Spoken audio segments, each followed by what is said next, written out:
మౌళమ్మ అమ్మవారి దివ్య ఆశీస్సులతో శ్రావణ శుక్రవారం పురస్కరించుకొని మరి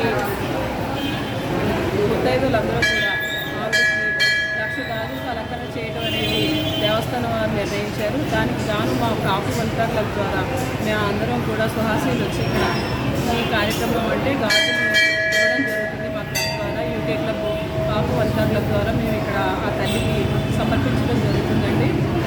1,00,000 అని మాకైతే తెలుసు, కానీ లక్షల్లో అమ్మవారికి గాజులు రావడం ఆ మహాతల్లి కరుణా కటాక్షాలు ఎల్లవేళలా భీమవరం ప్రజలందరికీ కూడా ఉండాలని, సుఖ సంతోషాలతో ఉండాలని కోరుకుంటూ నమస్కారాలు తెలియజేస్తాను. Thank you so much. మన భీమవరం కళాల దేవత ఆడలంతరికి వరలక్ష్మి వ్రతం సందర్భంగా 1,00,000 గాజుల అలంకరణ నిర్వహించడం అన్నది నిజంగా చాలా గొప్ప విశేషం.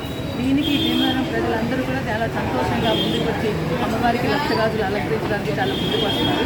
ఇందులో మేమందరం కూడా అంటే డిఫరెంట్ కాపాడుతూ కానివ్వండి అందరూ చేశారు.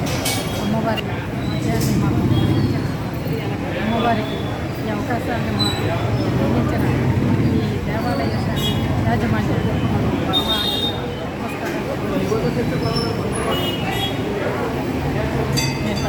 నమస్కారం.